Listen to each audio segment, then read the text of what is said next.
that when they win very cleanly. They don't overthrow, they don't overstep, overaggress. They play very confidently and usually close out decisively. So that's why looking at the KDAs, even when we matched the teams against one another, C9 had the edge, but that doesn't mean by any means they are a much better team than TSM, because it's just a different play style. It's not necessarily better. Yeah, it's a different way of going about your victories, and obviously TSM and Cloud9 have both taken victories off of each other in the past as well, so clearly both of their playstyles do work, and I'm excited to see which playstyle is going to be coming out on top here today. Honestly, looking at the semi-final results and going through that second semi-final, I wasn't sure if TSM were going to make it to the grand final today, especially after game number 1. Tribe were looking like the stronger team, but Team Solomid managed to pull it through in the end, getting 2-1 against Tribe, and now they have this opportunity to prove themselves against Cloud9 as well. Saw is going to be banned off the table, as is Blackfeather, and then a Petal first pick for Cloud9. Churnwalker's available this time around for Team Solomid. One of the first times in a few weeks that they've had even the option of getting the Churnwalker, and they will immediately go ahead and grab that for themselves. Surprising to see C9 ban Saw, even though TSM has not really played it. Yeah, given over the Churnwalker, at least we're going to get to see Flash X on that hero once again. And before Worlds is going to be a nice preview of what TSM are able to accomplish on this hero. And let's see what picks they also decide to combine with it. Yeah, and it could be one of those situations, because we haven't seen Team Solomid running the Saw either. It could just be one of those situations where Cloud9 know that it's a pick some teams go for, and they just do not play well into it. You know, there are some teams or some players that have certain heroes that they just can't seem to crack. For some reason, anytime they go up against them, they end up with a losing matchup. Maybe this is Cloud9 saying that Saw is one of those picks for them. Absolutely, and I mean, everyone just taking this Saw off the table recently. It has been one of the top bans here in North America, but Jewel is going to be locked in for Best Chuck NA. We know how terrifying Jewel can be in the hands of Best Chuck, so I'm excited to see what he's going to do taking that into the lane. Can definitely be a very impactful pick for Best Chuck. Is one of his highest win rate heroes going back over even to last season. He was one of the only members that was, or only teams that was running it was Team Solomid, and Best Chuck was just winning every single game that he got his hands on that hero. So kind of going back to his roots a little bit with that pickup. Yeah, it seems like Cloud9 are going to go for a triple range composition possibly to counter the Churnwalker. Jewel and Churnwalker work so well together because Jewel is a very aggressive playing hero, and she forces your opponent to react to her and have to play a little bit defensive, have to play a little bit passive, which works perfectly for Churnwalker because then he's able to set up the team fights the way he wants, instead of being engaged on. So the duo together, and especially in lane, the amount of pressure they're going to be able to output is going to be very intense for C9 to handle. It's going to be the CP Petal going into the hands of Isle of Joseph in this one as the Voxes grab 4 old school, one of his classic comfort picks going up into the lane. But the Rona will be the lock-in for Team Solomid. So either Rona or Jewel will be going into that jungle slot. CP Rona. It could be CP Rona, or it could be the often alluded to, but very rarely seen, CP Jewel.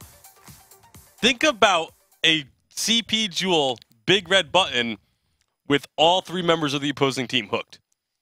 Yeah, I mean, that could be absolutely terrifying, especially if they're all stunned by a torment or stunned by a trespass, sorry, or and pulled then in Rona with a torment. is spinning at the same time on top of them. Like, that's the terrifying. wombo combo. This could be the ultimate wombo combo composition before our very eyes. We don't know which way they'll take this one around just yet, though. How does that play out, though? If they go with something like a CP Jewel, how do you have to play that throughout the game? I mean, you just have to be careful throughout the early game until you get to your Shadowglass, for example, or a Clockwork later on when you pick it up. You just have to play around the ultimate. The ultimate is on such a short cooldown, especially if you pick up a Clockwork every time you hit a Thunder.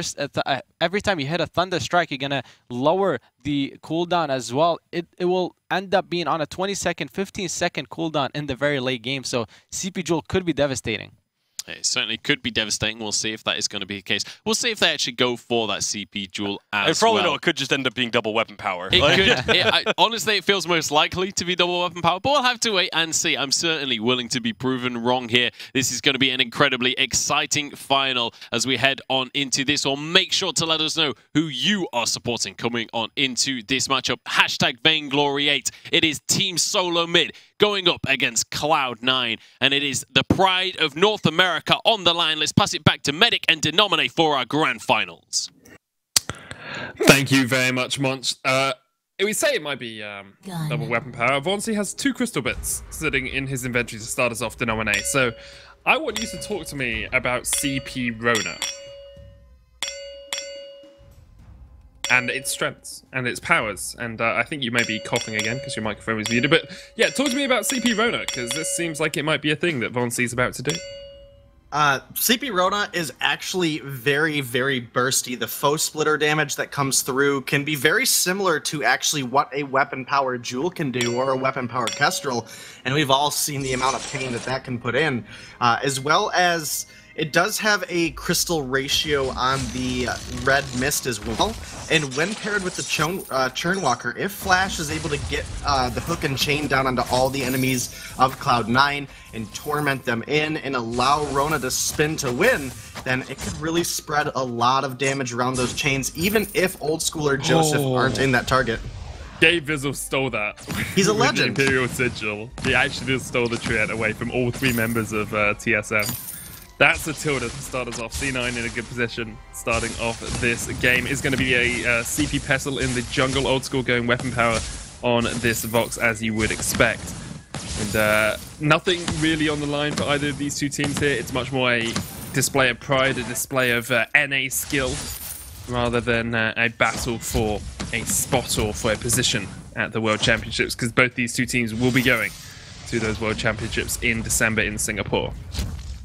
Yeah, and one of the big damage spikes we're going to have to look for Vainglory is the amount of damage that you see on Into the Fray when you run a weapon Rona. I feel like, you know, Into the Fray, it's more scary as a slow than anything else.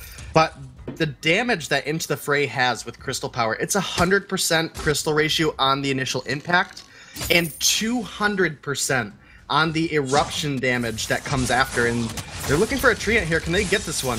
They did. They secured it for themselves this time. Best Chuck was the one to get the final hit on that, so he'll be pretty happy that they were actually able to get that. Ends up being a 1-for-1 overall in terms of Elder Treants, and both teams taking an even footing coming into the laning phase, as Best Chuck and Old School have met each other so many times previously. You know, TSM and C9, stalwart members of the VG8 and of the Evil 8 before it, and consistently the best 2 teams in North America. Yeah, but as of late, when it comes down to the competitions, it's been Cloud9 that's been the one that able to take the edge, so we'll have to see if that's the same going into Worlds. Obviously, after this matchup, we'll get a little bit better insight on what the actual matchups are going to look like going into Worlds, see what kind of brackets everybody's in. But, you know, this game comes first, and we'll have to see if Vainglory, if he's pulling out some crazy crystal. I mean, there's the burst right there. Yeah, Chase on towards this pedal. Joseph trying to position in the back of the pit. Flash X is the first to fall, though, and C9 able to collapse a little bit quicker. Joseph's on the chase here. Trampolines forward onto Vainglory, looking for the Munyon damage. Will get it. It's a double for Joseph early on. Blows a kiss to Vainglory. And great play from C9. They're going to lead with about 1,000 gold ahead now. And they'll take their second Elder Treant. Yeah, and that's a pretty sizable lead starting for Cloud9 already. We're only 4 minutes into the game, and they're almost 2,000 gold ahead. Now, there are quite a few minions for Chuck to farm up in the lane here, but it's not going to even things up. I mean, 2 kills going over to Cloud9, including that first blood bounty. They've taken quite an edge, and now Old School already has the Poison Shiv online. And in that last fight where Vainglory, you know, came in with the foe splitter, he did get a lot of burst down onto Joseph. But then as he used the Into the Fray into Joseph, he had already started using the trampoline away, you know, past Vainglory. So unfortunately, it cut out the gap closers coming out of Vainglory. He was then left to be penal food. He made it out with a sliver of health. You know, obviously, he ended up dying a little bit later on down the road, and Flash X paid for his life as well. So, Cloud9, they have a distinct advantage having the pedal into the heavy melee composition that the side of TSM have put together. Joseph puts out so much poke as well. We saw the spontaneous combustion there, taking about half of Chuck's HP. C9 can continually harass. We have seen Churnwalkers be able to turn around fights like this, though. If you can land a couple of hook and chains, you get that extra damage bonus on towards everyone who is chained up. I think it's 30% of damage done to one target rotates onto the other targets as well. So it's on FlashX to be able to chain up all of the C9 roster and lock them down when these fights do end up erupting. He's got the fountain now as well, so he's a little bit more sustained for his team. Gabriel has a fountain of his own and, of course, that Imperial Sigil. So both the teams pretty well balanced coming into the middle portion of this matchup, but C9 still with that slight gold lead at the 5.5 minute mark. Some damage on towards Vainglory as well as he is forced away. Petal not here yet. There is the big red button, but doesn't really connect onto C9. Here comes Joseph. Has the trampoline, will jump forward towards FlashX, and a shatter glass completed on him already means that he's outputting a lot of DPS. FlashX just about gets away from that final spontaneous combustion, but Vainglory in the midst of this as well. But there is the fountain. Chuck down to sub 100 HP. The wait for it comes out. C9 are not giving up yet. They're going for the dive. There's the fountain. Actually comes out a little bit later. It was a healing flask earlier. And TSM just getting chased between their turrets here. C9 do not give a damn about turrets. They do not give a damn about structures at all. Joseph with a double. Almost gets the triple. Goes over to Old School. An ace for C9. And they will get the first turret of the game off the back of this as well. Yeah, they're going to get the first turret, and they're going to go ahead and take away the entire jungle rotation away from Vainglory. And while the CP Rona can do a lot of damage, it's very gimmicky. It's very, you have to play it perfect for it to even have a possibility of working. And to be behind this far already definitely makes it look pretty grim for the side of Team Solomid, as Cloud9 do secure that gold miner. 5,000 gold ahead now as well. Joseph sitting on almost 2,000 just by himself. Already has the Shatter Glass completed. He's ahead of Vainglory in terms of itemization before he even spends the extra gold he has picked up. He is going to be so strong coming into the 10 to 15 minute portion of this matchup. Just needs a little bit more CP. No real shielding built up on TSM yet either, so they cannot keep themselves protected from C9. And Joseph almost at that second completed item already. Looks like it's going to be a broken myth for him. Has a piercing shard and the heavy prism to start it off. Yeah, and it's a good spot for him to be in. Now, obviously, we're going to have to wait and see what exactly is going to go on now that the Shatter Glass is complete. Again, CP Rona does offer a massive amount of burst if you can land that into the fray onto a target and then follow it up with a foe splitter. So far, we haven't been able to see that happen, and Joseph and Old School have just been able to push aggression nonstop. And Flash! Oh my Yeah, goodness. FlashX will go back to the churn there. Gets absolutely demolished underneath his turret. Old School and Gabriel kiting back as Joseph trampolines forward, but they're just looking for the second turret here. Before even the 8 minute mark, they should be able to get this one down. 8 minutes ticks over. C9 get the turret, it goes down. Here we go, back in for the fight. There's the wait for it as well as Vainglory's being forced away. He's gonna die. C9 just, they don't care. They don't care that TSM have just got their world spot. They don't care that TSM are fighting, you know, for the hopes of NA. They just are gonna shred through them here, continually diving between these turrets, looking for the choke point turret before even the 10 minute mark of this game. They'll take it down, and C9 look absolutely dominant here against TSM. Yeah, they absolutely do, as Flash does have Old School hooked up a little bit here, but can Vainglory find the kill? Joseph, No is the answer, Denali. No is the answer, and it's actually kind of rough because Gabriel had literally just recalled. They had an opportunity to find a fight. It would have been pretty risky with Joseph right around the corner, but I mean, at this point, 8-0, a 1-for-1 trade for TSM is more than worth it with the bounties that are building up, especially onto Joseph. C9 are 1,000 gold ahead for every minute there has been in this game. That's pretty disgusting. Like, you're 9 minutes in, you're basically 9,000 gold ahead. I mean, it's just absolutely incredible how well they've been able to snowball this game away from TSM, and you don't really see a way for TSM to get back into it because they just can't get the stats. They just can't get tanky enough. Gabriel goes in, there's the wait for it already. One member of TSM is an impressive performance from C9. They're going to chase onto FlashX here as well. Joseph waiting for the trampoline. It's up in 2. He jumps forward. FlashX tries to get the stun off, does manage to connect with it, but it's still just going to get chased away. The Imperial Sigil, there's the fountain, but FlashX taken down by the spontaneous combustion. He is plant food now as Joseph tries to decompose the rest of TSM. Cannot quite get onto Best Chuck, but we'll just be able to push in. The big red button used to clear out the wave, and Joseph will jump across the wall and blow a kiss once again to Vainglory. I think Von C realized this game is as good as done already. The Crystal Sentry will go down. That gold miner is fully stacked though. Red Mist going to come out. Von C looking for that first kill, but yep, can't do too much. 11-0. C9 unstoppable thus far against TSM. And they've really been able to take this snowball to such a huge advantage early on because Crystal Power Rona takes a couple items before she's even remotely viable in a fight. Those first couple levels, you know, she does not provide any consistent damage. And with there being a Petal on the other team, Petal is all about that early and mid-game advantage over a melee hero. So it makes so much sense for the Petal in this draft. And you gotta question why they went the Jewel and the Rona, specifically the Crystal Jungle Rona. We've seen the Weapon Rona make a good appearance in the lane. That's not the same situation we have here. This is literally Cloud9 pushing constantly, making sure that TSM... I mean, look at the damage coming out of Von C right now. It's pretty disgusting. Don't really think there's any other word for it at the moment. C9 going to get another gold miner for themselves, more just to try and pull TSM into a bad situation than anything else. 10,000 gold ahead, 11 minutes in. They've also got to kill a minute this game. TSM going for the turret.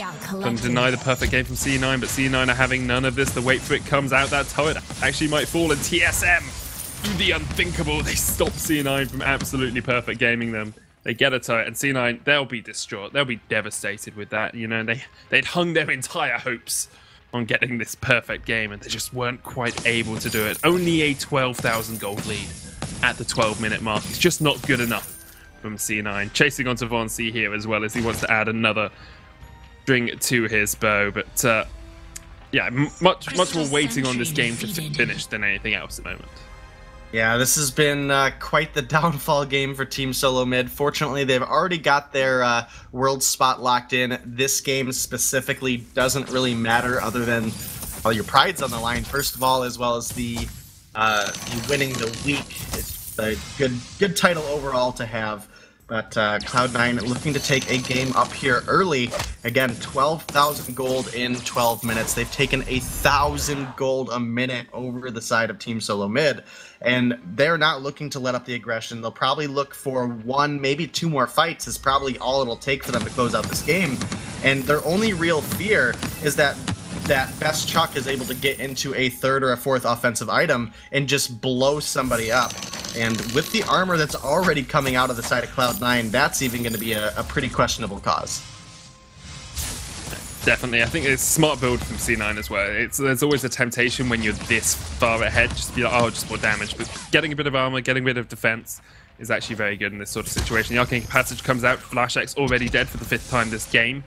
Jumps back here from Best Chuck, but doesn't really have too many places to run away from the onions. And that's why you should eat your vegetables, kids, otherwise they will eat you. As Best Chuck realizes that. Joseph with his 8th kill of the game. Von C pushing out.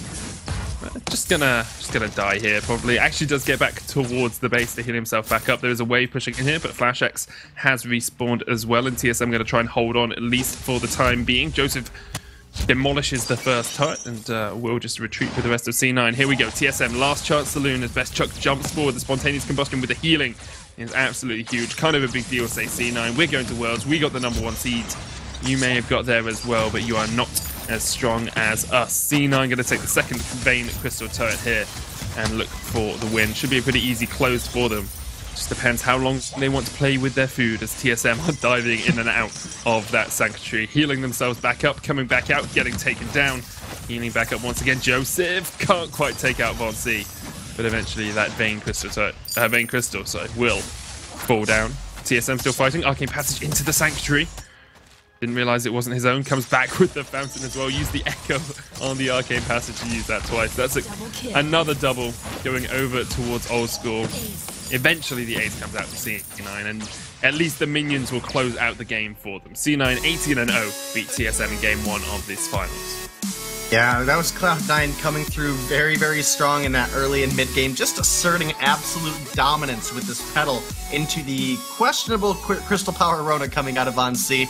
Not a whole lot to say about that game. It was literally Cloud9 in the driver's seat all game long. From the first minute, it was Gabe Bizzle stealing away that Treant, and from there, it was literally all downhill. That it was. We're going to hand it back across towards the analyst to break down that game in the same way that Cloud9 broke down TSM. Cloud9 doubling their normal number with an 18-0 in this game against Team Solomid. What a dominant performance. I mean, we came in to this series like off the back of Cloud9 having some great games this weekend. I knew they were going to do well. I didn't realize they were going to do 18-0 well. Yeah, I mean, Team Solomid maybe not quite being able to focus up fully after securing that world spot, but this was a complete wash in favor of Cloud9. Team Solomid didn't even really put up too much of a fight against them. No, and the CP Rona not working at all. I mean, I was very I was very happy to see it coming through instead of the CP Jewel, just because CP Rona is actually one of the better picks that are going under the radar or is going under the radar. Regardless, if I can speak, I would say that C9 did an incredible job winning that first game very dominantly. Yeah, absolutely. And I mean, you say dominantly, their first ace was at 5 minutes into the game. Right out of the gates, they were immediately just starting to dominate TSM. Yeah, and I mean, there are ways to make the CP Rona work, but you need to be the one being aggressive. You need to control the jungle, and you also need to have an aftershock, but neither of those things happened. This was just Cloud9 completely controlling the pace of this game, pushing all three members into the lane, diving under the turrets. At 6 minutes, they're going under the tier 2 turret, looking for these kills and finding the ace. Absolutely incredible stuff. And again, knowing that the only way this CP Rona works is if the Rona can control the jungle and dominate the game from the start. And Cloud9 just were not having any of that. Absolutely, and they did not take their foot off the gas pedal the entire game. Just a couple of minutes later, we saw another 3 kills coming through for Cloud9. And again, like Tasty Bacon just said, if Rona's behind, she doesn't do much. Churnwalker gets bursted down before she even reaches the team fight. And if she's behind, CP Rona is all about bursting down targets. And if she is behind, that's not a very likely scenario. It's a lot harder. C9, after they finish the first kill on Churnwalker, they siege the turret, they finish the kill, and then they turn to the team fight. They're so far ahead. Look at the damage coming out, especially from Joseph on this battle. And that's a question that I had coming into the series and coming into the weekend in general, is that will Joseph finish or widen his hero pool, or will he continue being a one-dimensional player going back to the CP Fortress and not being able to execute on meta picks? We'll have to see as we go on. I want everyone to bear in mind as well, on that replay, that was 8 minutes into the game. They're already diving choke point turret at 8 minutes on it. Not only that, but the CS difference in that replay, 8 minutes in, and it was a 20 CS lead for both the lane and the jungle. Cloud9 just controlled every single aspect of that game. Absolutely. We can take a look at the end of the game as well. And this is before Kraken was even onto the map. Cloud9 diving on into TSM space.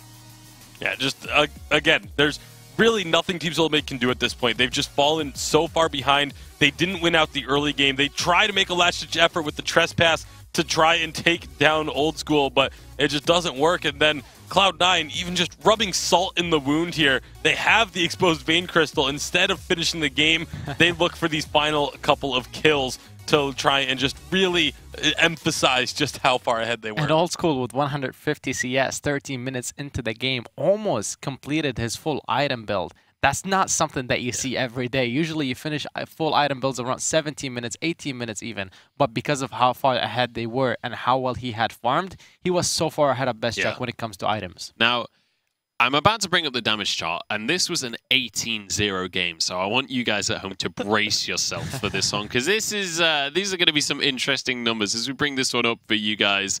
Yeah, that is the definition of a one-sided game. 2 players with 30,000 damage, and each of their opponents closer to 10,000. I mean, FlashX was very close to Gabe Bissell. That's about the only positive you can take away from this game, I think, for Team Solomid. It was just, this was not a close game, and there's really no other way to say it. Yeah, not much to do in the way of sugarcoating for this game. So let's move on to the draft for the next game in this series. Cloud9 1-0 up in commanding fashion. Is there anything that TSM can do with the draft, aside from, maybe not play CP Rona, to change things up here? We're going to have to wait and see if TSM takes it a little bit more seriously now that they lost the first game to C9. And now that they see C9 is not joking around, they really want that second spot and they really want the momentum from beating TSM. If they do, and they manage to focus now after they won the world spot, which could be hard, they can definitely come back in the series. All right, I have just been informed that Team Solomid are going to be subbing out Flash X and bringing in Lucky Bread for this game on this series. So typically when they're try-harding, Flash X is their go-to pick, but Lucky Bread has definitely become one of a very solid captain within the North American. I mean, they've won with Lucky Bread before. Yep. And that was with Flash X jungling. Now they have Von C jungling with Lucky Bread in there, so you never know. We'll see what they do decide to run. With Flash X just deciding he wants a break. And it is going to be the Black Feather and Rhyme, as Petal and Krull were the two bans. So the Churnwalker available, but without Flash in there, it doesn't seem like that's a priority pick for Team Solomid anymore. I do think it might still remain being a priority pick. Lucky Bread, I'm pretty sure he's practiced it. But when Lucky Bread usually comes out and plays for TSM, he usually brings really interesting picks for the captain role, throwback to the Koshka captain that we saw from them a while ago. So it could be another scenario where he pulls off something completely unexpected. I'll have to see where he goes with this one. This classic B-side draft, though, is happening once again. Rhyme locked in, and then alongside Alyra. This is what we keep on seeing on the B-side. Yeah, and it was TSM that banned away the Arden, so they kind of offered up the Lyra to Cloud9, took the Lance and the Kestrel, so a very meta draft for Team Solomid. Cloud9 going to be having the same thing. I would expect probably a Vox to be their final pick here, round out this composition, go with that comfort pick for Old School, and a composition that has been proven to be very strong. I'm again going to bring up the Baron here. So TSM went for the Kestrel, Black Feather, and Lance, and they seem like they're going to be trying really hard this game. That composition works really well because it keeps their distance away from the Rhyme, which is his weakness. If you are being able to kite him, if you're not playing in his melee range, you can easily play effectively against him. But if you bring out a Baron, then TSM is forced to dive on you because late game you outrange them, and Kestrel is not the best at diving. Even if they do dive TSM, then they will be in Rhyme's melee range. However, Cloud9 again going for the Vox, not the Baron. Baron is not one of Old School's favorite picks, so that could be a hero pool issue as well. Yeah, I mean, when Vox is available for Cloud9, typically they'll grab that Vox. That's something that they are very comfortable playing, and it's something that they have a lot of success on as well. So how are we feeling this one is going to be panning out? Obviously, very strong composition for Team Solomid with the Black Feather and the Kestrel. Typically, when you get those two picks together, it looks like a strong composition by default. Yeah, it does, definitely does. But at the same time, Rhyme, Lyra, Vox also looks like a very strong composition by default. We've talked about the fact that one team's going to be trying to poke, whereas the other team is going to be looking for a little bit more engaged and team fight oriented. But they also have a lot of healing to deal with that poke. So Cloud9, I feel like on paper, if you ignore who is playing, the composition of Cloud9, I feel like, does have a slight edge if all other things were equal. I mean, also with who's playing, I think Cloud9's composition works well for them, especially if they play really aggressive mid-game. That's going to be the key point. If they snowball the mid-game, then they can take it. All right, we'll see if they can snowball. Cloud9 certainly managed to pull that one off in Game 1. We'll see if they can have a repeat performance for Game number 2. Hashtag Vainglory8. Let us know whether you think TSM will come back alongside Lucky Bread in this classic matchup. It's time to pass it back over to Medic and Denominate for Game number 2. Thank you very much, Munch. I am Medic. I'm joined by Denominate. And I think the most important question coming into this game is, what is Lucky Bread? Like, is it a specific loaf type? Is it sourdough? Is it a baguette? You know, what is your Lucky Bread? What is your choice of Lucky Bread? If you had to choose one, Denominate, what would you choose to be your Lucky Bread? I mean, I don't know if you guys have it over there in Europe, but there's like King's Hawaiian bread. It's like a sweet honey baked bread. Super, super good. But maybe production can get an interview with Lucky Bread after, and we can ask him what his preference is. Yeah, I don't think we have. Like, sweetbreads aren't so much a thing in the UK, at least. And Lucky Bread actually starting off well here as he stole away the Elder Treant. I'd probably go for like a pan au chocolat or something along those lines, you know. It's more of a pastry than a bread, I guess. But yeah, maybe we'll get Lucky Bread on the line and ask him exactly what he was thinking of when he was discussing Lucky Breads. Gaber's impaled up there. Lucky Bread showing us that he knows how to use his A ability on this lance, landing the impale on towards C9. And I don't think like this is a semi-serious game in the fact that both these teams want to win. But I think Lucky Bread has a little bit more freedom here. You know, he can try out a few more things. He can be a little bit more aggressive with his plays because he knows not too much is on the line here for TSM. No, they still get the first place regardless of what happens, so at the end of the day, even if they lose this matchup, they may lose out for the week, but they finish the season in first place, and obviously, as we talked earlier, that gets them their world spot, and that's got to be the most exciting thing for them right now. There's a slight goal lead going over to TSM. As you mentioned, Lucky Bread was able to steal away that Elder Treant, so pulling a little bit of a Gabe Vizzle play there. He is. Lucky Bread gets taken low, though. Old School looking for the first kill, gets it. First blood goes over to C9, but Gabe was now going to get chased down by Best Chuck and Von C. No escape for him. 2 kills for TSM. They only lose 1. It's only Lucky Bread who falls. Yeah, only Lucky Bread falls. They find 2, so first blood advantage does go over to the side of Cloud9, but losing out on 2 kills evens that up pretty easily. So gotta get back into this game and look to see if Old School is gonna make a over-aggressive play like that again. For the captain, more specifically. You know, it would have been one thing if he would have at least killed Best Chuck and denied his opponent laner some farm. That wasn't the case. He took down the captain and traded his life and his captain's life away, so maybe not the most worth trade of his life, but you know, if this game's anything like Game 1, it's going to be Cloud9, you know, turning things around really quickly. We're going on to Old School once again. TSM 3-1 up. At least these games are fun, you know? They might not mean much, but both teams very willing to be aggressive early on. 3 minutes in, we've got 4 kills already and a 1,000 gold lead for TSM. Joseph hasn't had an impact yet in the game. In fact, we haven't seen him really yet, but he has been able to farm up a little bit on this Rhyme. Actually ahead in CS on his laner at the moment, because Old School has died twice already. And with the lane forced in, Old School just needs to get these minions and then look down towards taking that Elder Treant as well. Doesn't actually look like it's even up. There yeah, it's gonna come up right now, though. They've only got a couple seconds, but they'll get it no problem. Obviously, it disappears 5 seconds before the jungle shop appears, and now Von C on this Crystal Kestrel, he's being pretty aggressive here. He's got to realize that he does not have a whole lot of energy in this early part of the game, as well as if he takes any damage at all, it's going to be Cloud9 able to just pursue him. He won't be able to use an active camo mid-fight, and there we go again with the energy situation that a Crystal Kestrel has in the early game if she's not appropriately keeping her stacks up before spamming her abilities. It's C9 able to slow down this game a little bit after losing out on some of those early trades. The unified champions looking to show that they are the best team in NA still, as TSM have come to usurp that throne, at least for a split. And as much as both these teams will, you know, the Worlds is on patch 2, update to 10.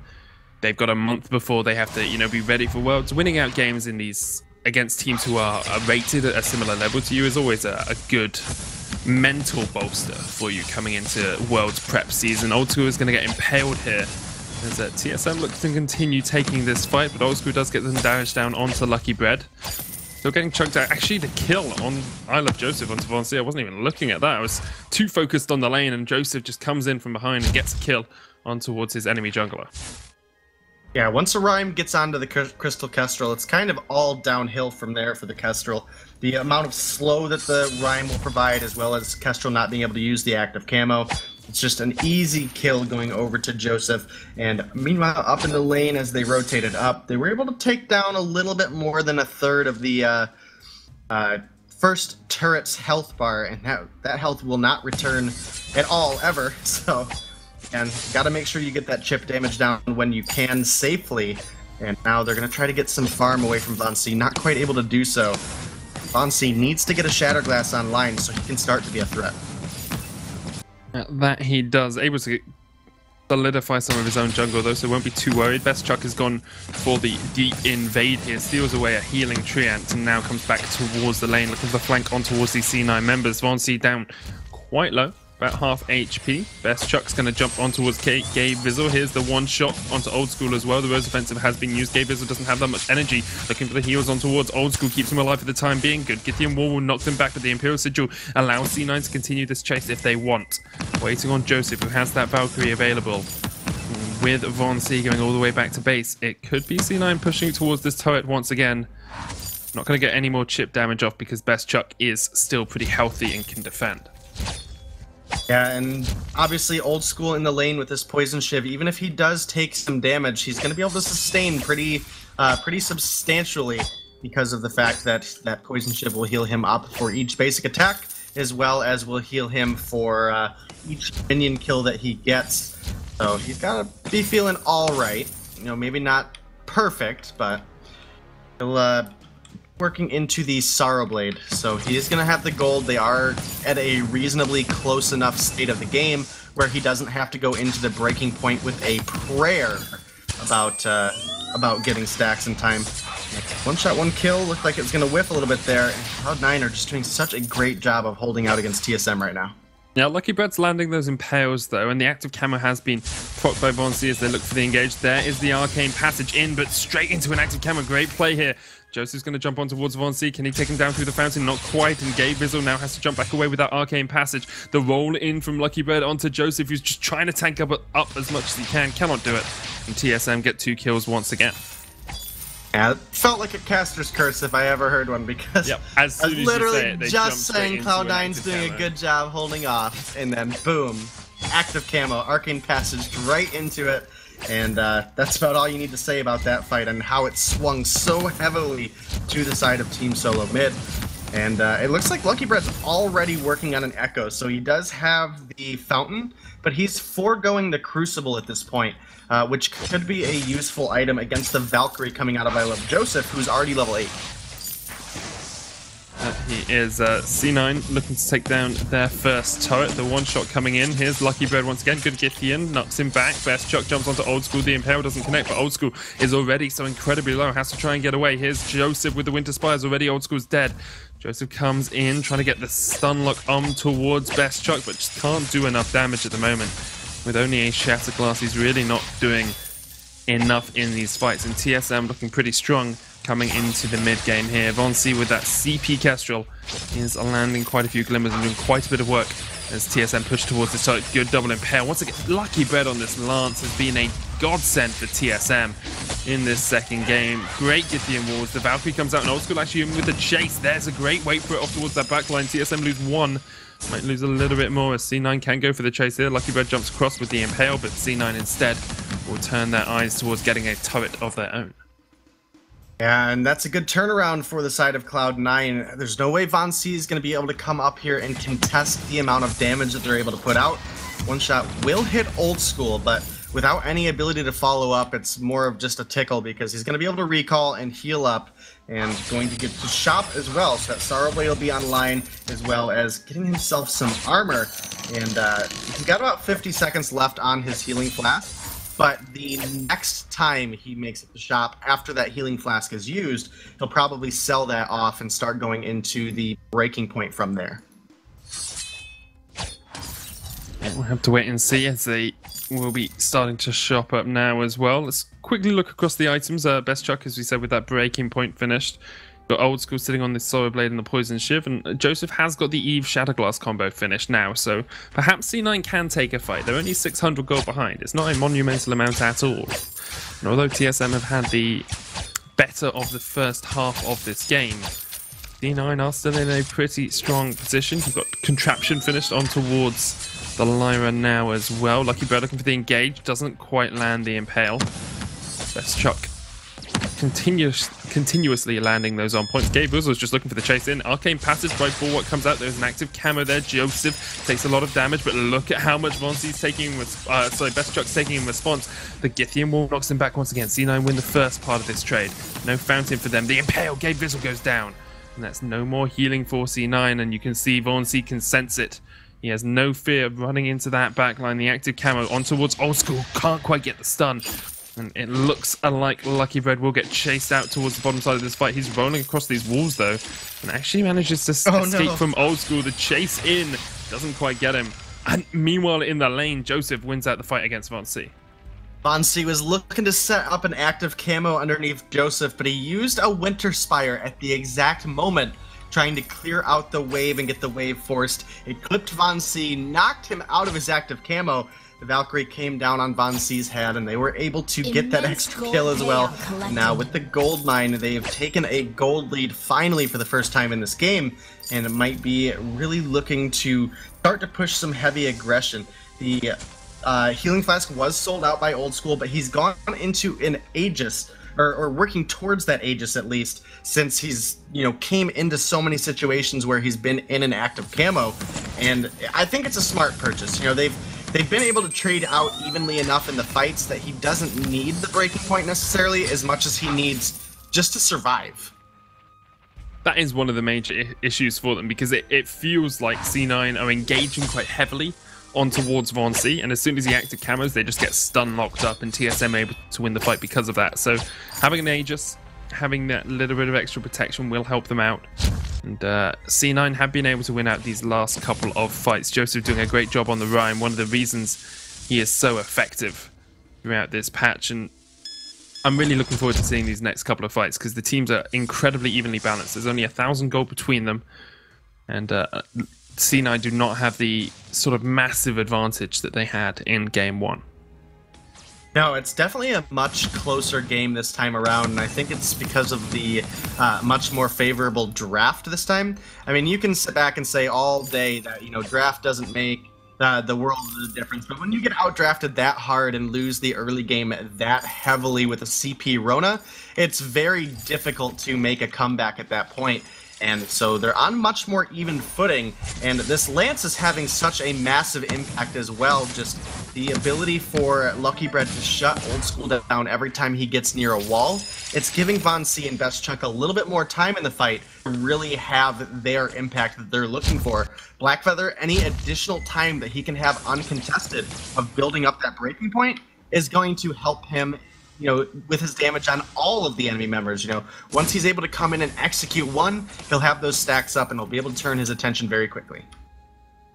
You can also see the vision advantage that C9 are able to bolster with this contraption early on, A lot of flares being picked up by Lucky Bird, but not that many scout traps, and C9 have scout traps littered across the jungle, deep in towards the TSM side as well, and they will go for this gold mine. Looks like TSM going to try and contest it, but Old School there as the front line to push them away. The Githian comes out, there's the Arcane Passage straight onto Von C. The wait for it coming out as well. They're going to get Von C before he can get away. Somehow he manages to escape, eventually he falls. Arcane Passage back in by Gabe Rizzle and Old School as they're chasing onto Best Chuck. The gold miner did go down. I didn't actually see who got that throughout the fight. I think it was TSM, but it could have been either way. C9 do win out the fight in the end with 2 kills, equalize that kill score at 7-7. I do believe that was TSM that was able to take down that gold mine, and they do lose out on 2 for it though, and this is kind of where we get into the question, okay, was it worth getting the gold mine? Because now you've lost Lucky Bread, you've lost Von C, and you might lose your second turret here, and actually it looks like C9 just going to go ahead and turn their attention to the jungle and take away a whole rotation and a Crystal Sentry, and that's a pretty decent amount of gold going over into their pocket now. They didn't get that objective so heavily done, but they'll be able to get over to the shop now. Old School is getting closer to that breaking point. Not quite there, but he's going to have the gold to reinfuse, and now they can look to be aggressive again, and the Resonance Bounces doing such a great job of bringing Von C out of that active camo. Exactly what C9 want to do, actually just proxying this wave as TSM have pushed forward in the lane. They're waiting for Von C to reveal himself. Gabe Rizzle doesn't have any stacks on that contraption at the moment, so no flares in his back pocket. Pops one down as well, still no flares. He needs to get some for these next fight. He needs to be able to track Von C throughout the fights, and there we go, flares, 5 of them now sitting in the inventory for Gabe Rizzle. And Best Chuck lands an on point. Here comes the engage with the War Treads, trying to catch out Lucky Bread. Von C getting himself away, but Old School is on the chase. Old School puts the weight for it down, and Von C falls first. Best Chuck trying to do what he can, but TSM may have fallen to this fight. The Valkyrie comes out. Best Chuck forced away from the rest of C9, and he will fall right at the end here as well. Old School somehow surviving. Lucky Bird just cannot do anything to keep C9 away from his backline. He will fall as well. It's an ace for C9. The Kraken alive, the turret going down as well. C9 well in control of this game now. Absolutely, and as we get into that last fight, Von C was on the run away, and Old School, I don't think Von C was ready for Old School to dive so heavily for him. A Resonance Bounce coming off of Best Chuck revealed Von C, just as he was getting ready to line up the one-shot, one-kill, and then obviously realizing Old School is, okay, he's on top of me, went to turn around and run the other direction, had that ultimate selected, and not only did the ultimate miss, but it also locked him up for about a full second and a half, where Old School was just able to rein in the damage on him, and they were able to find a kill very, very quickly. And off the back of that ace, it's going to be that tier 2 turret going down, as well as the Kraken now marching down Team Solomid's half of the lane. And Cloud9 are able to find a fight here. This very well could be the last game of tonight. Definitely could be. I'm interested that Lucky Breads decided to go for a Clockwork here on the Lance as well. Not going for the Echo, which is something we more commonly see. Instead, for the Clockwork, as the Kraken pushes in, C9 will get their third turret of the game. And they actually go in for the all-in engage with the Arcane Passage onto Vaughn. See, he's dead already. The Wait For It comes out as well. And now with the Kraken, C9 might even be able to close out the game here. TSM fighting for their lives. They've already solidified that world spot, but it's bragging rights on the line now, and C9 continue to prove that they are the best team in North America. The Kraken will take down the second crystal turret, and C9 just need to focus down the crystal now. This will be it. They'll go 2-0 in the series, and they will show why they are the unified champions, the champions of North America. Yeah, Cloud9 came back this weekend with a strong performance against all of the matchups they had. In the end, it ended up being them and TSM, the two teams from North America that are going to Worlds. But Cloud9, just like in the seasons past, were able to inch ahead there at the end of the week. It will still be TSM taking the #1 spot for the split, but Cloud9 are your champions for this week. That they are, and to break down the day's action and to lead us into that Worlds draw, we're going to hand it back across towards our analysts. Thank you very much for casting with me, Denomine. We will see you guys next time.